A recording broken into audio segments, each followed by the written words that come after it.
अस्सलाम वालेकुम नाज़रीन, मां आहियां कलसूम किचन मां तव्हां सां गॾु। अॼु असां ठाहे रहिया आहियूं सरियह जो साग। हीअ सरियह जो साग मां वठी आई आहियां। हीअ सरियह साग, साई थूम ऐं पालक, सिंधी पालक जेका उहा 3 किलो मां सरियह साग वठी आई आहियां। 1 गठी थूम जी आहे ऐं जेको आहे सो 1 किलो सिंधी पालक आहे। हीअ साग जेको आहे सो इलाही वॾो आहे, इन करे हिनखे मां हीअं इन जा कढां थी ॾंडियूं। हूअं पाण ॾंडियुनि वारो साग बि जेको आहे सो ठाहींदा आहियूं, जंहिंखे पाण चवंदा आहियूं गनरनि जो साग, पर हीअ गनरनि जो न आहे, इन जा पका आहिनि, इन करे हीअ पचंदो न सही तरीक़े सां हीअ कढी।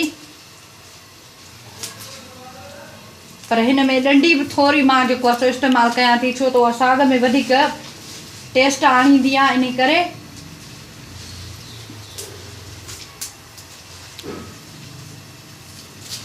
हेॾा मुंहिंजो पाणी बि उबरी रहियो आहे, त अचो त असां हुन में हीअं तव्हां कटे, तव्हां चाहियो छुरीअ सां कटे विझो, मां छुरीअ सां कटे थी विझां, पर पंहिंजे ॻोठनि में जेको आहे छुरीअ सां न आहिनि कटे विझंदा, चवंदा आहिनि त साग कड़ो थींदो आहे। भला ख़बर न आहे मूंखे, मूंसां मुंहिंजो अहिड़ो तजुर्बो न आहे, इन करे उहे हथ सां भञी विझंदियूं आहिनि, मां छुरीअ सां कटे थी विझां। ऐं हिनखे तव्हां जेतिरो बि सन्हो कटियो त बि ठीकु आहे, थोरो थुल्हो कटियो त बि ठीकु आहे। हेॾा मुंहिंजो पाणी उबरी वियो आहे, हे ॾिसो बिल्कुलु हीअं पाणी उबरंदो हुजे त साग विझो, न त साग पंहिंजी साफ़ सिंधी ॿोलीअ में साग सिलजी कारो थी वेंदो, सॼो ॾींहुं पचाईंदव साग पचंदो न, जेको आहे उहो कारो थींदो वेंदो। ऐं न ई उबरंदड़ पाणीअ में साग विझण वक़्तु बाहि बि न घटायो, छो त बाहि घटाईंदव त पाणी में साग पवंदो त पाणी थधो थी वेंदो। मां हिन में हाणे कटींदी ऐं विझंदी वेंदसि। जंहिं महिल मुंहिंजो साग अधु पची वेंदो पोइ मां हिन में विझंदसि सावा मिर्च बि। मां ॻाढ़ा मिर्च साग में इस्तेमालु न कंदी आहियां, सावा मिर्च ऐं पालक पोइ विझंदसि मां। पालक तव्हां चवंदो सरियह साग में पालक जी कहिड़ी ज़रूरत आहे, विझी हिकिड़ो दफ़ो ज़रूरु ट्राए कयो त तव्हांखे अंदाज़ो थी वेंदो त सरियह साग में पालक जी छा अहमियत आहे। हिकु तव्हांजो साग उहो जल्दी ॻरंदो, ऐं ॿियो त जंहिं महिल तव्हां घोटींदव त तव्हांखे उन लाइ बि आसानी थींदी। त नाज़रीन हीअ ॾिसो मुंहिंजो तक़रीबन अधु खां पोइ वधीक साग जेको आहे पची चुको आहे। हिन गन सां ई हिनखे ॻराइबो। हे ॾिसो हिन जूं ॾंडियूं जेके सायूं उहे बि हाणे अछियूं थियण लॻियूं आहिनि, पर अञा हिन में टाइम लॻंदो। तव्हांखे ख़बर आहे साग 2 खां 3 कलाक पचे। हाणे हिन में मां विझंदसि पालक मूं पंहिंजी सोए धोई रखी आहे, हिनखे कटण जी ज़रूरत ई न आहे, हीअ हिन में ॻरी वेंदी, ख़ुदि ई जेको आहे सो महटिजी वेंदी।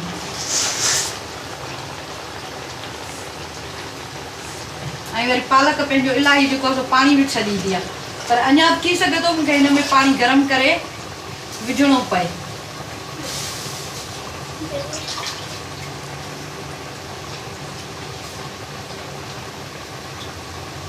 वरी हिनखे मां ढक लॻाईंदसि त जीअं मुंहिंजी पालक बि रझी वञे। त नाज़रीन हीअ ॾिसो मुंहिंजो पाणी बि हिन में बिल्कुलु अची ख़तमु थियो आहे। पालक त मां तव्हांखे पहिरियों ई ॾेखारे चुकी आहे, त विधी हुअमि। ऐं मुंहिंजो साग बि हाणे रझियो आहे, हिन में पाणी थोरो वञी बचियो आहे, पर अञा ई बचंदो। हिन जॻह ते मां हिन में विझंदसि सावा मिर्च ऐं साई थूम कटे मां हिन में विझी छॾींदसि, त जीअं उहा बिल्कुलु अंदरि हिन में ॻरी वञनि।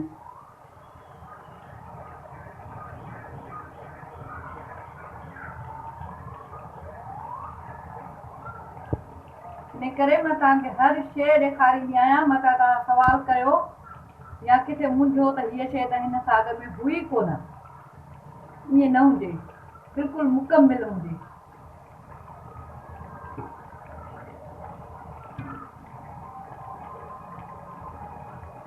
ऐं साग जो प्रोसेस केॾो वॾो आहे इहो त तव्हांखे ख़ुदि अंदाज़ो हूंदो।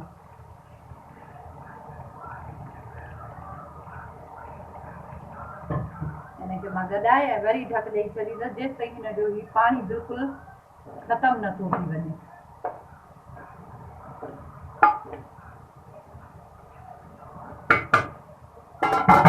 त नाज़रीन हीउ ॾिसो मुंहिंजो साग हींअर बिल्कुलु तयारु आहे, रझी वियो आहे। हीउ ॾिसो हिन में पाणी बि ख़तमु थी वियो आहे। हाणे हिनखे मां घोटींदसि दाल मखनी साण, पर पहिरियां ई थोरो थधो थिए त उन खां पोइ। त नाज़रीन ही मुंहिंजो साग तयारु आहे। वॾे देगिड़े में पचायो। हाणे मूं पंहिंजे ज़रूरत जेतिरो कढी हिन में विधो आहे। हिन में मिर्च त मूं सावा विझी चुकी आहियां। बाक़ी हिन में विझंदसि मां लूणु ऐं हिकु पाव दही ऐं हीउ थोरो अटो, जेके असां पाण राई चवंदा आहियूं। अटे जी राई ॾियणु लाज़मी हूंदी आहे साग खे, न त साग जेको आहे सो सुठो न थींदो ऐं उन में पाणियठ थींदो आहे। अटे सां विझण सां उनजो पाणी बिल्कुलु ख़तमु थी वेंदो आहे। जेतिरी असांजो थिकनेस हूंदी आहे उहा बिल्कुलु उन जी सही रहंदी आहे, घाटोपन जेको असां चवंदा आहियूं। त हाणे हिनखे मां पंहिंजे हिन दाल माठने सां महिटींदसि। त हीउ महिटजी वेंदो त पोइ ई मां विझंदसि, घोटिजी वेंदो त नाज़रीन हीउ ॾिसो मुंहिंजो साग बिल्कुलु महिटजी चुको आहे। हाणे मां हिन में विझंदसि हीउ जेको मूं अटो हिकिड़ो वॾो चमिचो आहे खाइण वारो उहो विझंदसि ऐं दही त मां हिन में सभई विझंदसि, छो त दहीअ खां सवाइ न हिन में खटास ईंदी न मज़ो ईंदो हुओ। असांजो अम्मा वारियूं जॾहिं साग पचाईंदियूं हुओ त ऐं इहे हिकु चमिचो लूण जो, बाक़ी लूणु चखी पोइ विझी सघिजे थो। उहे त वीचारियूं अम्मा वारियूं पचाईंदियूं त उहे ॾुध विझंदियूं हुयूं, लस्सीअ जूं चोरियूं भरे करमंडल भरे रखंदियूं। जंहिं ॾींहुं साग पचाइणो हूंदो हुओ चोरियूं भरे साग जूं विझंदियूं। ओड़ो त असां अञा पचाई नथा सघूं। हे बिल्कुलु हाणे रेडी आहे। हाणे मां हिन तड़के जी तयारी कंदमि। त नाज़रीन हिन में दही वग़ैरह सभु कुझु मिलाए ऐं हाणे मूं हिनखे रखियो आहे। अञा हिनखे मां 10 खां 15 मिंट पचाईंदसि। इन करे जो जेका मूं दही विधी आहे उन जो कचोपन ई जेको अटे जी जेका राई ॾिनी आहे उन जो कचोपन बिल्कुलु ख़तमु थींदो त पोइ मां हिनखे तड़को लॻाईंदसि थूम जो। त नाज़रीन मुंहिंजो साग त बिल्कुलु तयारु रेडी थियो। हाणे आहे उन जे तड़के जी वारी, छो त मूं हिन में थूम घटि विधी आहे हींअर। उन मां पहिरियां ई जेको आहे साई थूम खोड़ विझी चुकी आहियां।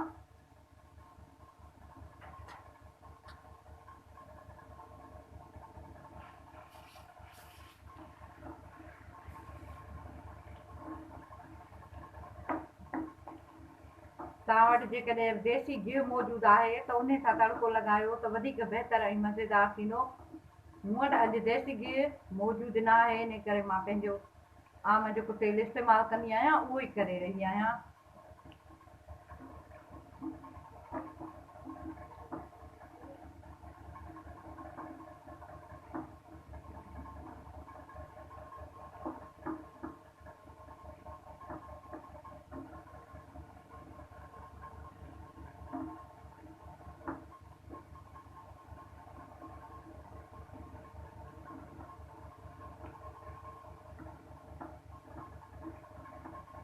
हिनखे मूंखे सफ़ा ॻाढ़ो न आहे करिणो, बसि थोरो उन जो कचोपन ख़तमु थिए, गोल्डन हिन मां ख़ुशबू जंहिं महिल निकिरे। थूम मुंहिंजी पची रही आहे थोरी, बाक़ी मां कंदसि। मुंहिंजी थूम ॾिसो बिल्कुलु गोल्डन थी वई आहे। हाणे हिनखे ज़्यादा पचाईंदसि मां त कारी थी वेंदी।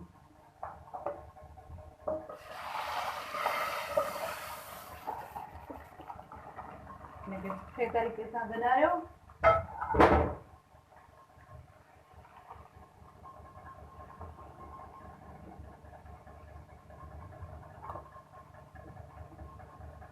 हिनखे 2 मिंट ढक ॾियोसि त जीअं हिन जी थूम जी ख़ुशबू हिन में बिल्कुलु अंदरि पची वञे।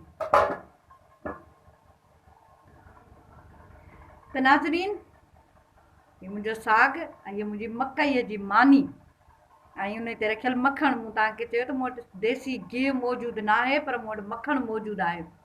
ऐं उहो पंजाबीअ में चवंदा आहिनि न, सरसों दा साग ते मकाई जी रोटी। अॼु ॿई इहे तयारु आहिनि असां सिंधियुनि वटि। हूअं असां जेको आहे सो इहो जेको आहे साग हूंदो आहे त चांवरनि जी मानी पचाईंदा आहियूं। अॼु मूं वटि मकईअ जो अटो मौजूदु हो, चांवरनि जो न हुयो, इन करे मूं चयो हीअ बि तव्हांखे डिश हिकिड़ी ॾसे छॾियां। उमेद आहे त तव्हांखे पसंदि ईंदी, ज़रूरु ट्राए कजो। अगरि पसंदि अचे त पंहिंजे दोस्तनि खे शेयर कजो, मूंखे लाइक कयो, सब्सक्राइब कयो, दुआउनि में यादि कजो। सदाईं गॾु। अल्लाह हाफ़िज़।